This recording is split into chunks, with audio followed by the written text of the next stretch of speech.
Hello and welcome to the Wedding Filmmaker Spotlight Series. My name is Victor Fox. I'm a wedding filmmaker out of Vancouver, BC. And in this series, I go and I find all of the best wedding filmmakers in the industry, and I try to figure out what makes their films so unique, so interesting, so that we can learn from them and make our films better. Today we're taking a look at Bottlebrush Films out of Australia, and this film is incredible. This is like storytelling on a whole other level. You know, like when you watch a wedding film and you think, oh man, that's like really beautifully shot, and it's so cinematic and all these things, and it's got so many like great visual and like technical things going on, but it doesn't really like connect with you. It happens all the time. A wedding film can be beautiful, it can be perfectly shot, it can have really great sound, but it doesn't always connect. And this is an example of a film that connects and is beautifully shot and has beautiful sound. It's really like the best of everything. But I think it really stands out in terms of like how it's told, in terms of how the story is told. This is really a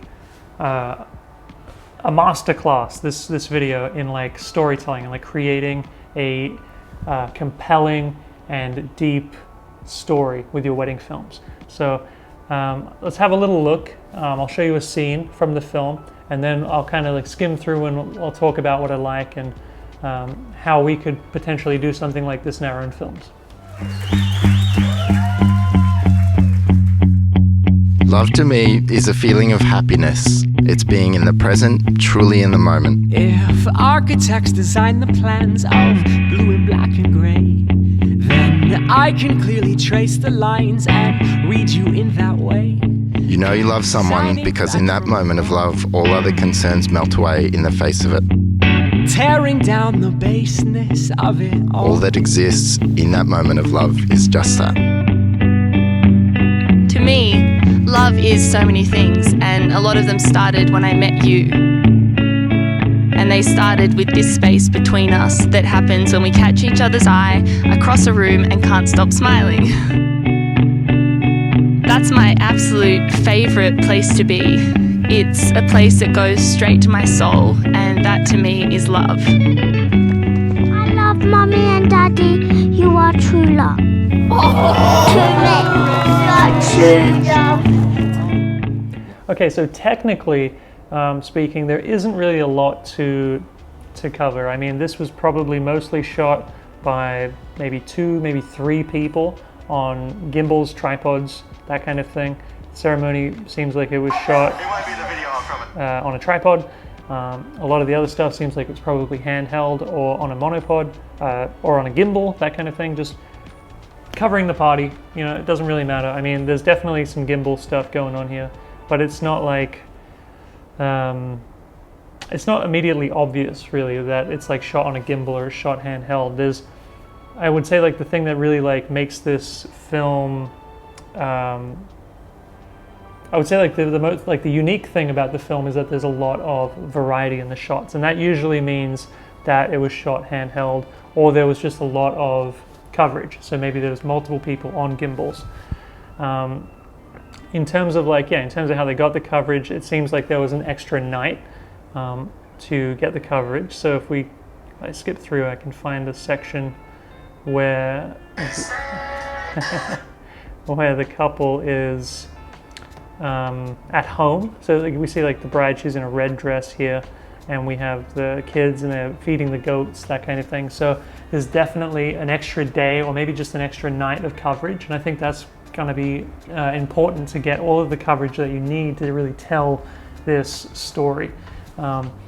Another thing you're going to need to be able to tell this kind of story is you're going to need a really, really interesting, really engaging, really beautiful couple who can tell it. You know, Australian weddings seem to be filled with like the most amazing speeches. Like everyone just happens to just have like these amazing long speeches, and you just have so much to draw from in terms of narrative audio.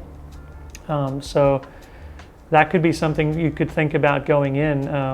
You know, when you have this couple and they have this great story, and you have this you have this story that you want to be able to tell in the video, I mean, it makes sense to maybe tell them ahead of time, like let's cover these points in the speeches. Let's see if we can get the speeches to hit these points so that we can really tell your story in the video. I'm not sure if that's a thing people do, but that really makes sense to me. I mean, if once the couple tells you their story and it makes, it gives you a feeling, and you feel like, wow, that story is really connecting with me.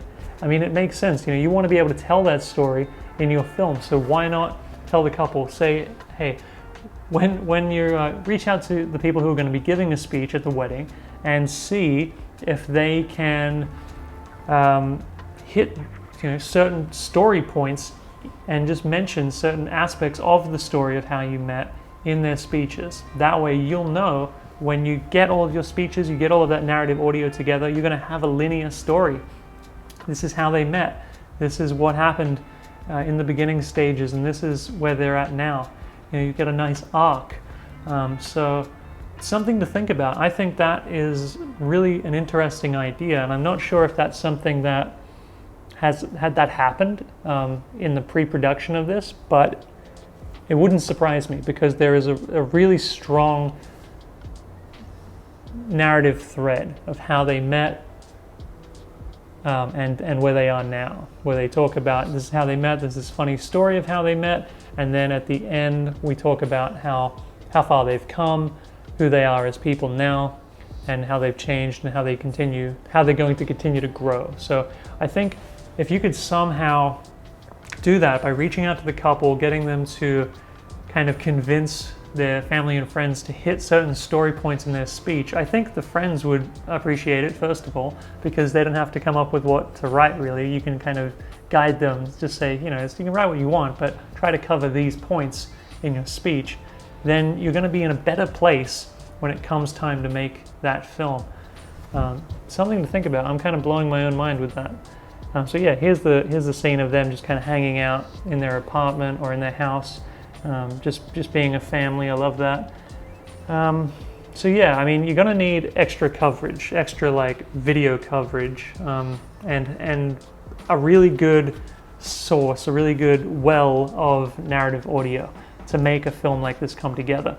Then once you have those elements, you've got plenty of coverage of the wedding, you've got plenty of coverage of the family hanging out, being a family, you've got all the speeches, you've got everything you need to craft a story like this. And then it's going to be up to you to put all of the pieces in place, to start at the beginning, move through to where they are now, and find a way to connect with the audience through the edit. And that's going to be basically just telling the story. You just have to put those building blocks together. Once you have that narrative audio, you have that footage, you're just matching it up.